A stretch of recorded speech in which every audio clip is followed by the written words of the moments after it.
Chapter 19. Moving a Mountain. Darkus stood at the foot of Beetle Mountain. "It's time," he said to the thousands of waiting insects. "Every beetle who can push, pull, or carry needs to take a mug and move it out of here and down to the stairs. Those of you who are strong flyers, go down into the Emporium and help with the mug drop into the sewer." At the base of the mountain, Darkus could see dung beetles were already half rolling, half pushing mugs towards the door. 3 or 4 beetles to a mug. "Guide the fall of the mug down the stairs," he suggested, rather than carrying them. "Once you're in the sewer, you'll need to start making the ammunition for tomorrow's battle." "I'm taking the tree down," Virginia said, lifting the butterfly bush in her arms. "How are you getting on?" Darkus asked Bertolt. "I don't know.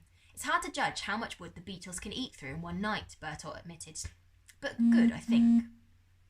He looked at Virginia. The floor of Humphrey and Pickering's kitchen isn't being touched, nor is the supporting wall between the shop and the kitchenette. That should stop anything falling on the manhole. We don't want you to get trapped down there.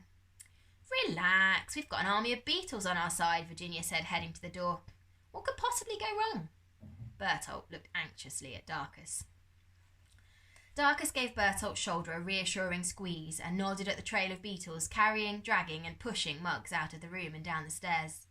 "This is going to take no time at all."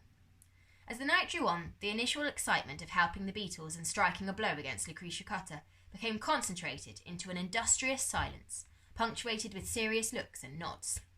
Finally, just before dawn, Darkus, Bertolt and Virginia watched the last mug disappear out of the door on the backs of 4 orange and black harlequin beetles. Humphrey's bedroom was empty, except for the pink-stained armchair. Darkus blinked back exhaustion. "We're done!" The streetlight outside the window flickered off as they tiptoed down to the kitchen. Darkus stopped to whisper to a tiny circle of red rust beetles he'd gathered together on a work surface. "Who are those guys?" "They are powder post beetles, wood eaters. They've been working on the stairs," Darkus replied. Bertolt handed Virginia a stopwatch. "This is for you." "Oh yeah, thanks." Virginia hung it round her neck. "Time check.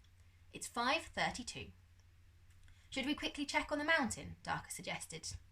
They went down to the shop and peered down the manhole cover at the new Beetle Mountain. "It's like it's always been there," Bertolt said. "Look, they've already replanted the butterfly bush." "Do you think it's a slightly different shape?" Virginia cocked her head to one side. "Hard to say from this angle, but the beetles seem happy." "They do, don't they?" Virginia said, pleased.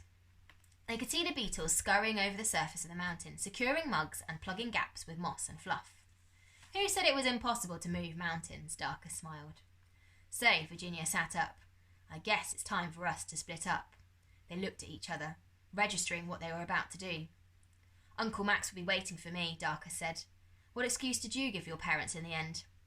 "I'm staying at his," Virginia pointed at Bertolt. "And I'm staying with Virginia." Bertolt blinked. "Are you going to be okay here on your own?" Darkus asked. "Of course we will," Virginia thumped his arm. "You go get your dad. We'll be fine. You're not the only hero around here with a super beetle, you know." Darkus smiled. Marvin was hanging upside down from one of Virginia's pigtails like a miniature bat, and Newton was sitting on top of Bertolt's left ear. "Go on, get out of here." Virginia gave him a gentle shove. Darkus called out softly, and a cloud of blister beetles flew up out of the manhole, followed by the beautiful jewel beetle who'd volunteered to be Novak's friend. She shimmered all the colours of the rainbow as she landed on Darkus's other shoulder opposite Baxter. Darkus gave Virginia and Bertolt one last wave, then jogged off through the street and opened the Emporium door out into the street. "I bought you something for the battle," Bertolt said to Virginia as they watched Darkus leave. He rummaged in his bag and pulled out a box. Something with a sting in its tail. He handed her a lighter. Virginia opened the box and peeped inside. "Deadly," she said, pocketing the lighter. "Thanks." Bertolt threw his arms round Virginia's neck. "Good luck," he said, letting go, and then patting her awkwardly. "You too." Virginia got to her feet, waving to Bertolt as he disappeared into the furniture forest. "Right," she said to Marvin. "We'd better find a comfy place to sit and wait for Lucretia Cutter." Darkus looked about, but the only sign of life was the light in Mr. Patel's newsagent. The mint green Renault 4 was sitting in the middle of the road with its engine running. Uncle Max was in the driver's seat, looking at a map. The internal light was on, and Darkus could see that the cream leather of the black seat was covered in giant Hercules and Titan beetles. The Bombardier beetles were clinging to the roof of the car, and a handful of larger species of tiger beetles had chosen a perch on Uncle Max's safari hat. Uncle Max waved, looking uncomfortable amongst his beetle passengers. Darkus and his cloud of blister beetles scrambled into the car. A bus full of sleepy commuters staring blindly out of the windows purred past. Pickering and Humphrey are fast asleep, Darkus said as he fastened his seatbelt. The blister beetles settled on the dashboard as he did so. Phase 2 is complete. Now it's time for Phase 3. Well then, Uncle Max said, let's go and bring Barty home.